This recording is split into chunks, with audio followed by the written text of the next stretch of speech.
My dear students, welcome back in your YouTube channel R K Rai sir. तो dear students, जैसा कि आपने chapter first के most important questions उनके objective type blueprint के अनुसार जो आना है 2 नंबर का 3 नंबर का सब कुछ देख लिया। अब हम बात कर लेते हैं अम्ल क्षारक एवं लवण की सेकंड चैप्टर की कि सेकंड चैप्टर में क्या क्या आना है और क्या क्या नहीं आना है और कितने अंक का आना है। चलिए जल्दी से बिना देर किए हुए इंपॉर्टेंट क्वेश्चंस जो कि भोपाल से जारी किए गए हैं उनको देख लेते हैं कि हमारे इस चैप्टर सेकंड चैप्टर से ब्लूप्रिंट के अनुसार 6 अंक का आना है पूरा, और जिसमें 2 अंक के वस्तुनिष्ठ प्रश्न और 4 अंक का एक प्रश्न पूछा जाना है। इसमें से 4 अंक का पूछा जाना है, इसलिए इस चैप्टर को बहुत ही ध्यान से देखें।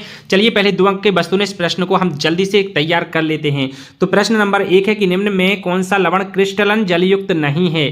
तो क्रिस्टलन जलयुक्त नहीं है खाने का सोडा, बाकी नीला थोथा, धावन सोडा, जिप्सम ये क्रिस्टलन जलयुक्त हैं। ठीक है, खाने का सोडा क्रिस्टलन जलयुक्त नहीं है। चलिए आगे हम देख लेते हैं अगला क्वेश्चन। पाचन के समय आमाशयक पाचक रसों का पीएच मान कैसा होता है, कितना होता है। तो देखो आमाशय से जो पाचक रस निकलते हैं वो पूरे के पूरे अम्लीय होते हैं, तो इसका 7 से कम होगा। उत्तर ए वाला पहला वाला हो जाएगा। चलिए देख लेते हैं हम। निम्न में कौन सोने को विलेय करने के लिए प्रयुक्त होता है। तो अम्लराज। ठीक है, सोने को विलेय करने के लिए अम्लराज का प्रयोग किया जाता है। चलिए आगे हम देख लेते हैं।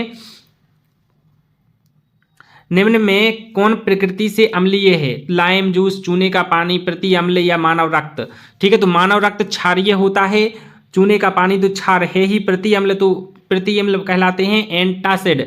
ठीक है, तो वो तो क्षारीय होते ही हैं। तो प्रकृति से अम्लीय लाइम जूस होगा। लाइम जूस मतलब जो कि खट्टा होता है, नींबू का रस। ठीक है, आगे हम देख लेते हैं।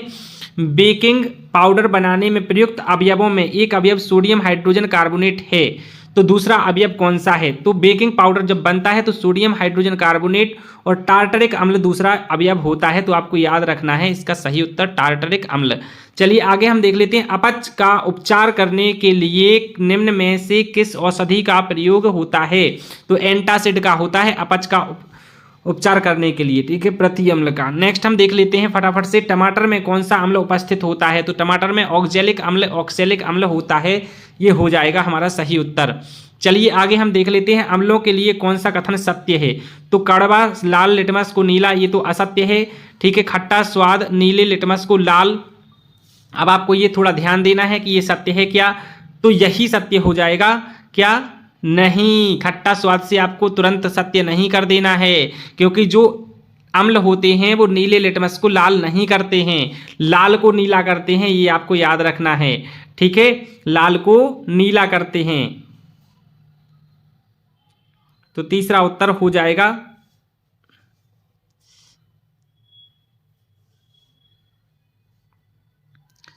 तो चलिए हम 8वां नंबर का क्वेश्चन अब देख लेते हैं स्टूडेंट। अम्लों के लिए कौन सा कथन सत्य है। तो हम यहां देख लेते हैं। पहला ऑप्शन है कड़वा स्वाद, तो कड़वा स्वाद नहीं होता, तो ये इसका आंसर नहीं होगा। दूसरा है खट्टा स्वाद, लाल लिटमस को नीला, तो खट्टा स्वाद बिल्कुल होता है, लाल लिटमस को नीला नहीं, ये नहीं, ये गलत हो गया, तो इसके लिए असत्य है। सत्य कौन सा है, तो तीसरा वाला सत्य हो जाएगा कि खट्टा स्वाद और नीले लिटमस पेपर को लाल करते हैं, ये याद रखना है आपको। ठीक है, अब पीएच स्केल होता है उसकी परास कितनी होती है। तो 0 से 14 उसकी परास होती है, आपको याद रखना है। नेक्स्ट, चींटी के डंक में कौन सा अम्ल उपस्थित होता है। तो मेथेनोइक अम्ल उसमें उपस्थित होता है चींटी के डंक में। ठीक है, सोडियम हाइड्रोजन कार्बोनेट का सामान्य नाम क्या है। तो सोडियम हाइड्रोजन कार्बोनेट या सोडियम बाइकार्बोनेट बोले तो बेकिंग सोडा होता है, जिसको हम खाने का सोडा भी बोलते हैं। सिरके में कौन सा अम्ल उपस्थित होता है। तो सिरके में एसिटिक अम्ल उपस्थित होता है स्टूडेंट्स। चलिए आगे हम देख लेते हैं खाली स्थान फटाफट से। शाकीय पौधे नेटल के डंक में अम्ल उपस्थित होता है, तो कौन सा अम्ल उपस्थित होता है। तो इसका सही उत्तर है मेथेनोइक अम्ल, यहाँ उत्तर दिए गए हैं। ठीक है, नेक्स्ट है कठोर जल को मृदु करने के लिए यौगिक का उपयोग होता है। तो किस यौगिक का उपयोग होता है, आप सबको पता है सोडियम कार्बोनेट का उपयोग होता है। नेक्स्ट है अम्लीय वर्षा का पीएच मान 7 से कम होता है। ठीक है, या 5.6 से कम होता है, आपको याद रखना है 5.6 से कम होता है अम्लीय वर्षा का पीएच मान। नेक्स्ट है सोडियम हाइड्रोजन कार्बोनेट का सामान्य नाम। सोडियम हाइड्रोजन कार्बोनेट का सामान्य नाम अभी हमने पढ़ा था बेकिंग सोडा है। ठीक है, नेक्स्ट है शुद्ध जल का पीएच मान, ये इंपॉर्टेंट क्वेश्चन है, आ सकता है इस बार। ठीक है, तो आपको अच्छे से याद रखना है। नेक्स्ट है कैल्शियम ऑक्सीक्लोराइड का प्रचलित नाम, तो इसका प्रचलित नाम बिरंजक चूर्ण है। इसमें ये कैल्शियम ऑक्सीक्लोराइड लिख दिया, इसका आपको प्रचलित नाम पूछें तो बिरंजक चूर्ण या ब्लीचिंग पाउडर आपको लिख देना है। चलिए तो आगे हम देख लेते हैं जोड़ियाँ। ठीक है, तो जोड़ियां हैं, खट्टे दूध में कौन सा अम्ल पाया जाता है, तो लैक्टिक अम्ल पाया जाता है, इसकी तो सीधी जोड़ी मिल जाएगी। चींटी के डंक में तो मेथेनोइक अम्ल मिल जाएगी।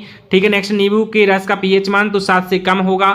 सोडियम हाइड्रोक्साइड के विलयन का पीएच 7 से अधिक होगा। और क्षारक जो होते हैं वो जल में घुलनशील होते हैं। ठीक है, चलिए आगे हम देख लेते हैं इसके जो 4 अंक का क्वेश्चन आना है। तो यहाँ पे आपको यहाँ देखना है कि 4 अंक के क्वेश्चन इस टाइप से आ सकते हैं। धातु के साथ अम्ल की अभिक्रिया होने पर सामान्यतः कौन सी गैस निकलती है, तो धातु के साथ जब भी अम्ल की क्रिया होती है तो हाइड्रोजन गैस निकलती है। उदाहरण के द्वारा समझाइए इस गैस की उपस्थिति की जांच आप कैसे करेंगे, तो आपको उदाहरण के साथ इसको समझाना है कि जब हम ठीक है ऐसा प्रयोग करेंगे तो जहाँ जल्दी हुई तीली ले जाएंगे तो फटफट की आवाज़ आएगी, पॉप की ध्वनि निकलेगी। ठीक है, इस टाइप से आपको ये आंसर अच्छे से स्क्रीनशॉट ले लेना है या फिर आपको वीडियो को पॉज करके समझ लेना है और याद कर लेना है। अम्ल का जलीय विलयन क्यों विद्युत का चालन करता है, तो इस टाइप से आपको ये याद करना है। मिक्स होकर, देखो ये छोटे छोटे, आपको लग रहा हो कि छोटे छोटे आंसर कैसे आ जाएंगे 4 अंक में, ये मिक्स होकर के क्वेश्चन आ जाते हैं। तो धोने का सोडा, बेकिंग सोडा के दो प्रमुख उपयोग लिखो, तो ये लो इतना तो 4 अंक में आ ही जाएगा क्वेश्चन। ठीक है, ये वाला क्वेश्चन मोस्ट इंपोर्टेंट है, इसको आप अच्छे से याद करें। नेक्स्ट है अम्ल को तनुकृत करते समय यह क्यों अनुशंसित करते हैं कि अम्ल को जल में मिलाना चाहिए ना कि जल को अम्ल में। ठीक है, क्योंकि इससे विस्फोट हो सकता है, आपको अच्छे से समझ लेना है, पढ़ लेना है।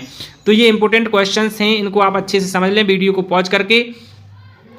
ठीक है, और ये वाले जो शब्द समीकरण हैं, हाँ इस चैप्टर में ऐसे शब्द समीकरण भी आ सकते हैं, तो शब्द समीकरण से आपको ये बनाना है ऐसे समीकरण। ठीक है, तो आपको अच्छे से बनाना आना चाहिए। ये 4 अंक में ये क्वेश्चन भी आ सकता है।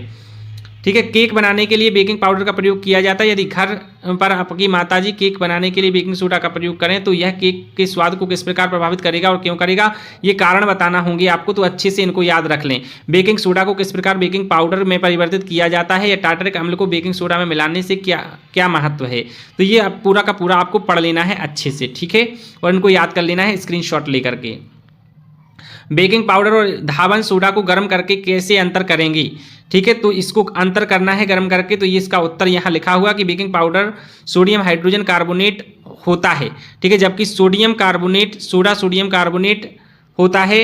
हर गर्म करने पर baking powder carbon dioxide gas देता है और चूने के पानी को दूधिया कर देता है, जबकि धावन सोडा जो कि Na2CO3 × 10H2 इसका फॉर्मूला होता है, ऐसी कोई गैस नहीं देता बल्कि उसका क्रिस्टलन जल निकल जाता है। तो इस टाइप से प्रबल अम्ल और दुर्बल अम्ल, इनको अच्छे से आपको समझ लेना है। ये इंपॉर्टेंट क्वेश्चन हैं, बहुत ही इंपॉर्टेंट हैं 4 अंकों के लिए। कुछ अन्य महत्वपूर्ण प्रश्न यहाँ पर दिए गए हैं जो कि इनमें से क्वेश्चन आपको अच्छे से याद करना है। अम्ल और क्षार में अंतर, प्लास्टर ऑफ पेरिस के 4 उपयोग, उदासीनीकरण अभिक्रिया को 2 उदाहरण सहित आपको समझाना है, न्यूट्रलाइजेशन रिएक्शन।